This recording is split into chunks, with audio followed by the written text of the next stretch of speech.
राजवीर के पापा खुद को जल्द संभाल लेंगे, लेकिन क्योंकि वो एक राजनीतिक है, लेकिन मैं उनकी जैसी राजनीतिक नहीं हूँ। मैं अपनी बेटी की मौत को कभी नहीं भूल सकती।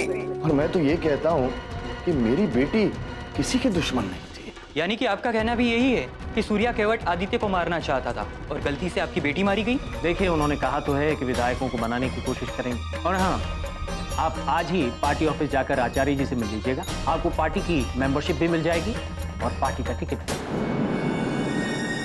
इस वक्त की बड़ी खबर। आज बलदेव सिंह ने प्रेस कॉन्फ्रेंस की और प्रेस कॉन्फ्रेंस में उन्होंने अपनी बात सामने रखी।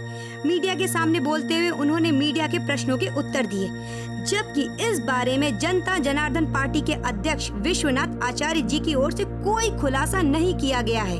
कहा यह जा रहा है कि अरे कहाँ से आ रहे पापा? हाँ बेटा, पार्टी ऑफिस से आ रहा हूँ। सुंदरपुर की सीट खाली हुई है, उपचुनाव होने वाला है। अभी उम्मीदवार का चयन भी करना बाकी है। पापा, मैं आपके लिए पानी लेकर आती। नहीं बेटा, रहने दो। पापा, बलदेव सिंह ने प्रेस कॉन्फ्रेंस की है।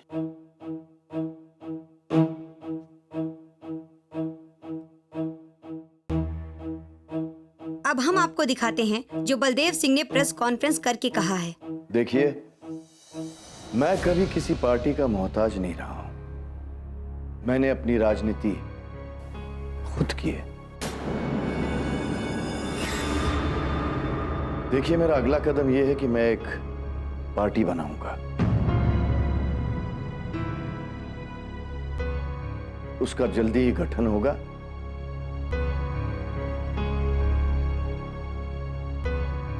और उसकी सारी जानकारी आप लोग को दे दी जाएगी।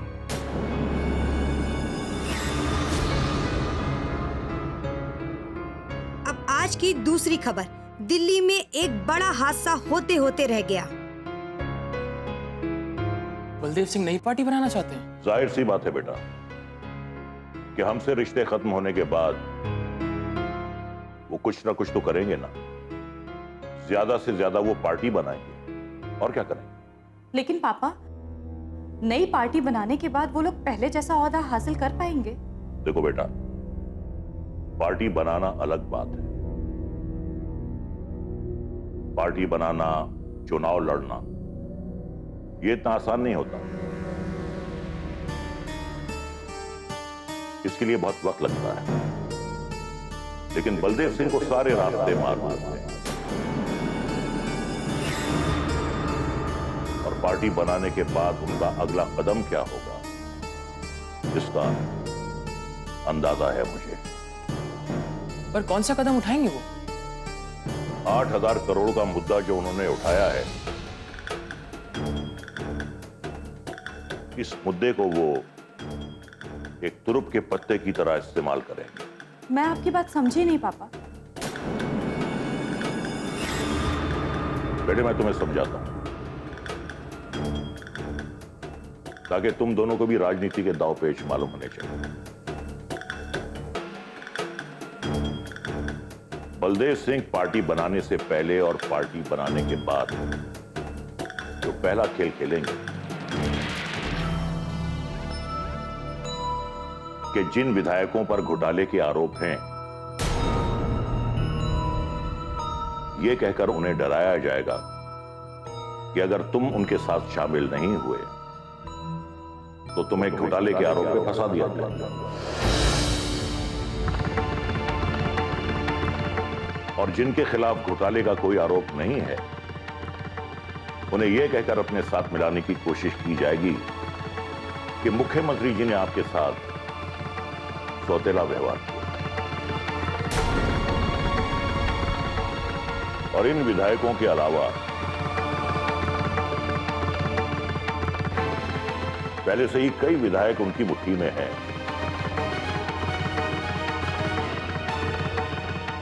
अब देखने वाली बात यह है कि वो खेल की शुरुआत कैसे करते हैं।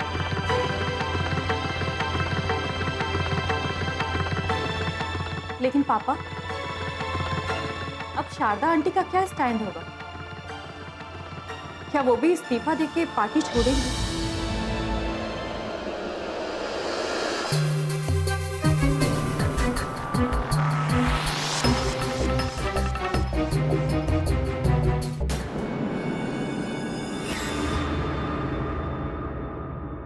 ना मैं अपने पद से इस्तीफा दूंगी और ना ही पार्टी छोड़ूंगी। क्या बकवास कर रही हो तुम?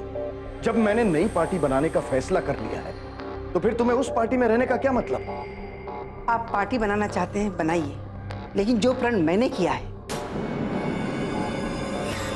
मुझे लेकर जनता में जो विश्वास पैदा हुआ है, मैं उसे अधूरा नहीं छोड़ सकती। देखिए माँ, आपके इस्तीफा ना देने से राजनीति में एक अलग ही संदेश जाएगा। मुझे समझाने की जरूरत नहीं है राजवीर।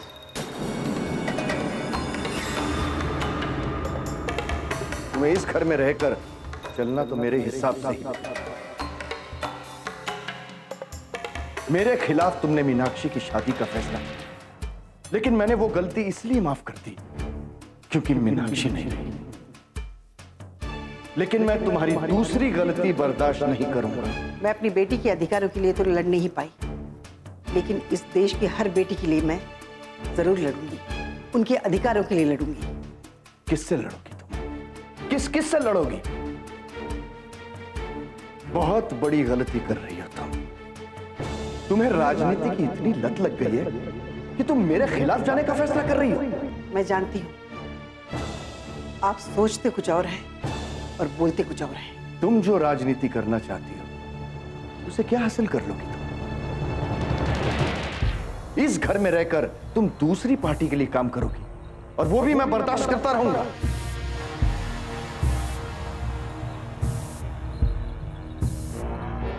हरगिज़ नहीं। फैसला लेना मुझे भी आता है। अब तो ऐसा लग रहा है फैसला लेना बहुत जरूरी है।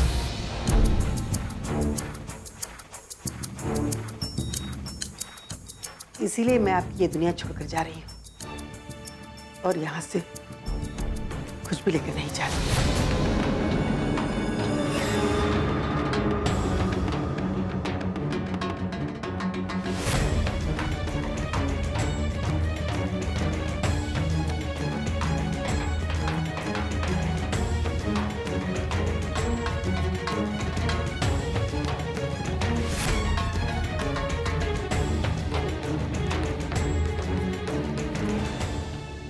बहुत बड़ी गलती कर रही हो तुम।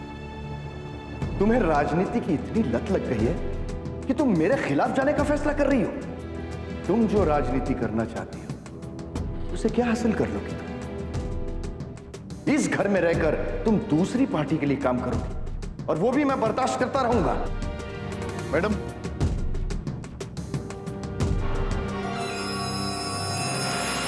आप इस तरह से पैदल कहां जा रही हैं मैडम?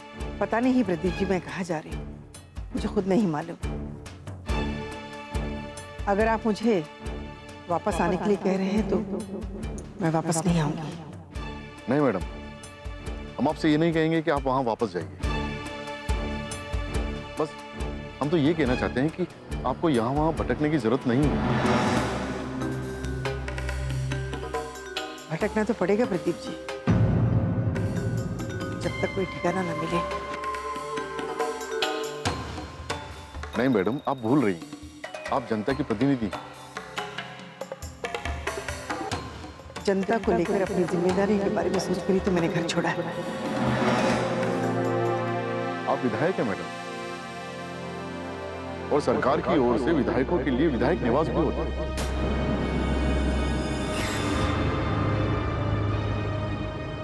और वहां से एक घर आपके नाम से आसानी से अलॉट हो जाएगा, और ये वैसे भी विधायकों के रहने के लिए ही होता है। धन्यवाद प्रदीप जी इस सलाह के लिए। हम आपके साथ में किस लिए हैं मैडम? इसीलिए ताकि सही वक्त पर सही जानकारी आपको दे सकें। ठीक है प्रदीप जी, आप वापस जाइए, वरना वहां पर भी नाराज हो जाएंगे। नहीं मैडम, अब हम वापस जाने के लिए नहीं आए। अब हम सर के साथ नहीं, आपके साथ। हम तो उनको बोल के भी आए हैं कि अब हम उनके साथ में और नहीं रह सकते। क्या? अब तक सिर्फ हम दिमाग की बात सुना करते थे और दिमाग की बात सुनकर ही चला करते थे, लेकिन अब नहीं। जब से आपके साथ रहने लगे हैं तब से दिल को एक तसल्ली मिली है। अब हम सिर्फ दिल की सुनेंगे और दिल की ही बात मानेंगे। अगर आपको एतराज ना हो तो हम आपके साथ में आपकी इस लड़ाई में आपका साथ देना चाहते हैं। आपको देखकर ऐसा लगता है कोई तो है इस मुहिम में मेरे साथ। आइए मैडम।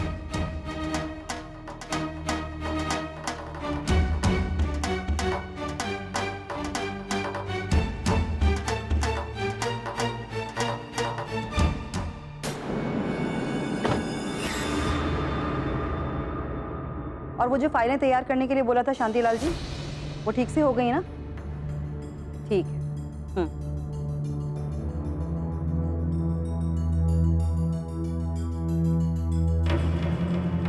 दिल्ली का तापमान लगातार बढ़ता जा रहा है।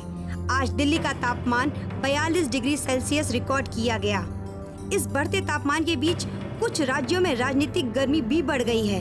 अपने प्रदेश में राजनीतिक गहमागहमी काफी तेज हो चुकी है। खबर थी कि पूर्व वित्त मंत्री बलदेव सिंह ने नई पार्टी के गठन की घोषणा की है, लेकिन उनके इस फैसले पर अलग अलग कयास लगाए जा रहे थे। कयास उनकी पत्नी श्रीमती शारदा देवी को लेकर लगाए जा रहे थे कि क्या अपने पति का साथ देने के लिए शारदा देवी अपने पद और पार्टी से इस्तीफा देंगी। लेकिन अब चौंकाने वाली सबसे बड़ी खबर ये आ रही है कि शारदा देवी ने अपना पद और पार्टी नहीं छोड़ने का फैसला किया है। सबसे बड़ी चौंकाने वाली खबर ये आ रही है कि शारदा देवी ने बलदेव सिंह का घर छोड़ दिया है। अब वो विधायक निवास में रहेंगी, वो अपने पद पर बनी रहेंगी। यानी कि राजनीतिक मुद्दों पर पति पत्नी दोनों अलग हो चुके हैं। बलदेव सिंह और शारदा देवी के रिश्ते टूट चुके हैं। ये रिश्तों की सच्चाई है या कोई राजनीति? ये मुद्दों की राजनीति है या राजनीतिक मुद्दे हैं, कह पाना मुश्किल है। लेकिन इसी बीच मुख्यमंत्री जी ने आश्वासन दिया है कि विधायक निवास में शारदा देवी को जल्द ही घर अलॉट कर दिया जाएगा।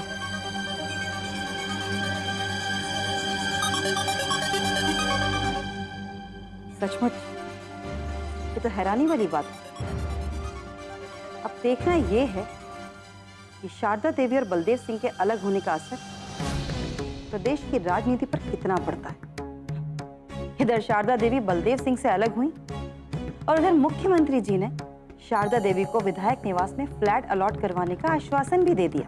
भाई वाह, इसे कहते हैं राजनीति।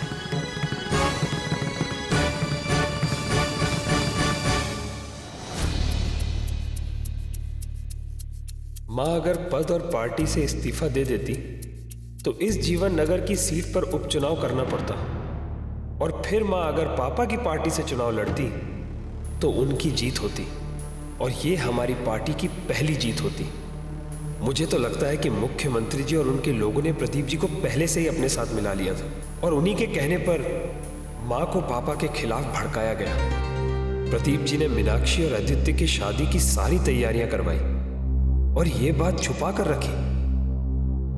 अगर ये सच है तो सच सामने आना ही चाहिए। और ये मुद्दा तो उठने ही वाला है। मैं तो ये सोच रहा हूं कि पार्टी पर अपनी पकड़ बनाए रखने के लिए और विधायकों को टूटने से बचाने के लिए हमें एक मंथन शिविर का आयोजन करना चाहिए।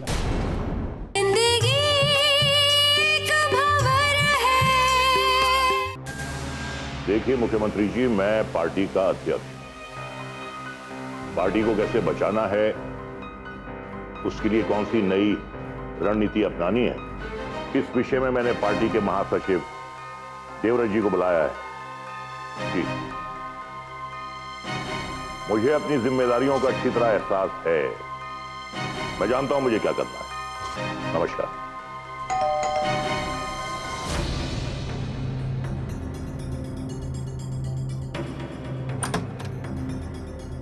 नमस्ते। आइए देवराज जी। नमस्कार। नमस्कार। विराज जी,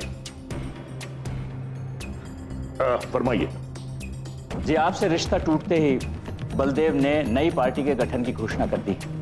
हाँ, कोई और इतना बड़ा फैसला इतनी आसानी से नहीं कर सकता। अगर ये बलदेव सिंह हैं, कुछ भी कर सकते हैं। हाँ बेटा।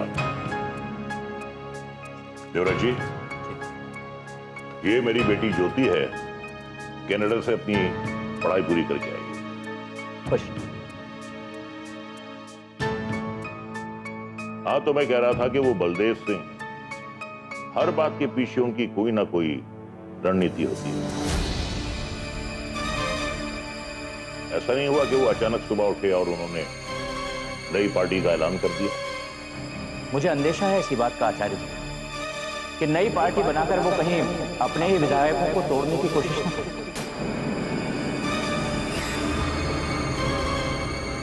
हाँ, उनके इरादे तो कुछ ऐसे ही लग रहे हैं। पापा, वो हमारी पार्टी के विधायकों को तोड़ना चाहते हैं, तो ये तो हमारी पार्टी की कमजोरी हुई ना। नहीं बेटे, ये कमजोरी नहीं है, इसे राजनीति कहते हैं। कई बार इंसान अपने स्वार्थ के लिए पार्टियां बदलता रहता है, लेकिन पार्टी को कायम रखना और विधायकों को एक साथ बांधना अपने आप में बड़ा मुश्किल काम हो जाता है। और कई बार विधायकों को तोड़ने के लिए तरह तरह के हथकंडे इस्तेमाल किए जाते हैं। बलदेव सिंह के लिए किसी भी बात का कोई महत्व नहीं है। वो किसी भी हाल में सत्ता तक पहुंचना चाहते हैं। एक बात और है, हमारी पार्टी को गलत साबित करने के लिए उन्हें रास्ता मिल गया है। वो 8,000 करोड़ के घोटाले की बात कर रही थी, और ये मौका उन्हें हमारे मुख्यमंत्री जी के सौजन्य से मिला। इसी को सत्ता का दुरुपयोग कहते हैं। कुछ मंत्री अपनी सीट बचाने के लिए विधायकों को इतनी शह देते हैं जिसकी परिणति भ्रष्टाचार में होती है। अब आप ही बताइए कि क्या किया जाए। देखिए, ये विधानसभा का सेशन करीब आ रहा है और ये मुद्दा तो उठने ही वाला है। मैं तो ये सोच रहा हूं कि पार्टी पर अपनी पकड़ बनाए रखने के लिए और विधायकों को टूटने से बचाने के लिए हमें एक मंथन शिविर का आयोजन करना चाहिए,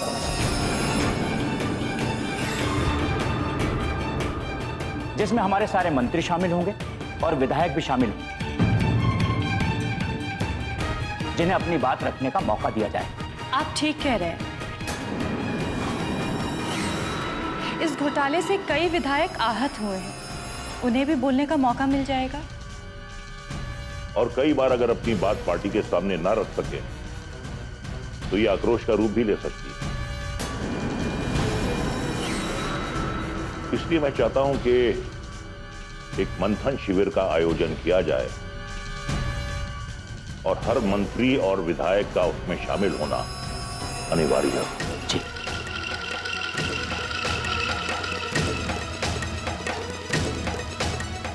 नमस्कार।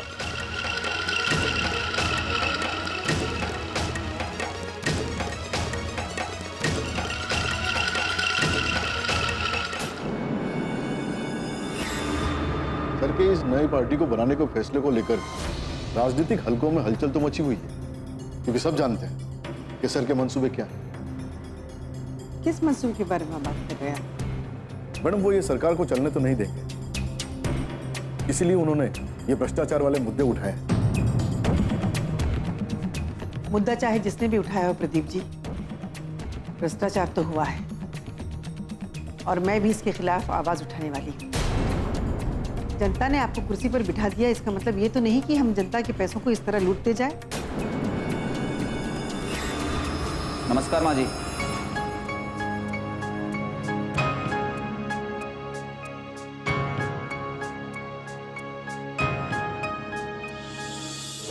मुख्यमंत्री जी, हमारे लिए सबसे सोचने का विषय ये है कि हमारे लिए खतरा जो है बलदेव सिंह साबित होंगे या शारदा देवी। जिंदगी एक भंवर है।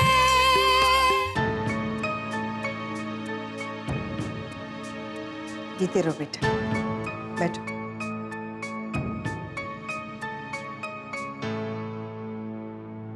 जी अपने घर छोड़ दिया और मुझे बताया भी नहीं। मेरा भी अपना एक छोटा सा घर है, वो भी तो आपका ही है। मैं भी तो आपके बेटे के जैसा ही हूँ। आदित्य, मैं भी तुम्हें अपना बेटा ही समझती हूँ। मैं सोच ही रही थी तुम्हें फोन करूं। मीनाक्षी की मौत के बाद मैं अब तक खुद को संभाल नहीं पाया, और जिसने मेरी मीनाक्षी को मुझसे छीना है उसे मैं कभी माफ नहीं करूंगा।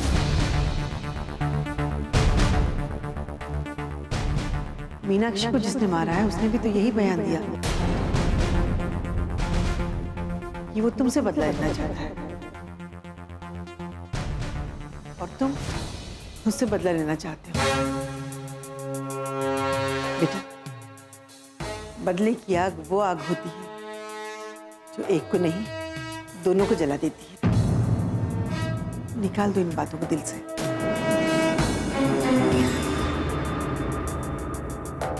देखो बेटा,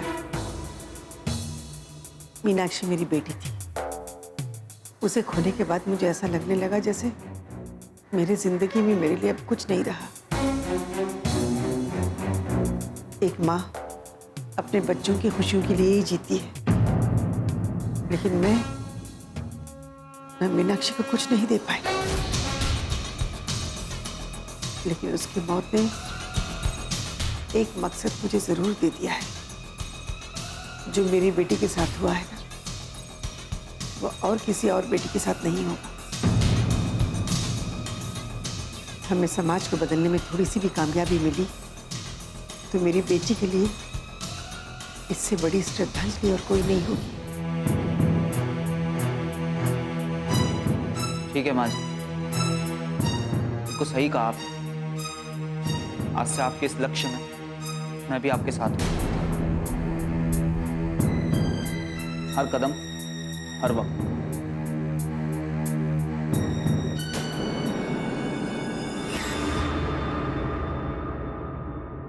सर, हमारे लिए तो यह विपरीत बात हो गई। बलदेव सिंह हमारे विधायकों को तोड़ने की फिराक में और शारदा देवी उनसे टूटकर अलग हो गई। कहीं ये कोई चाल तो नहीं? बात तो वहीं को वहीं रह गई।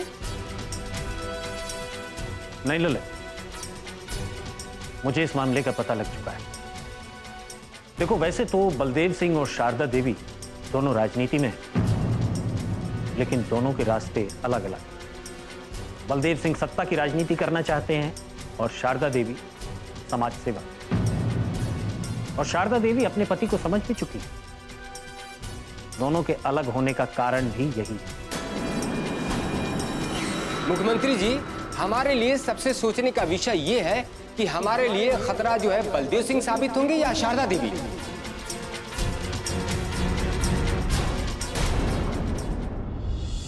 उसे जनता जनार्दन पार्टी ने अपनी सदस्यता भी दी है और सुंदरपुर में जो उपचुनाव होने वाले हैं वो वहां से चुनाव लड़ने वाली है। कमाल की बात है ना प्रदीप जी, पार्टी कब किससे हाथ मिला लेगी ये समझना बहुत मुश्किल है। लेकिन ये सक्सेना है कौन पापा?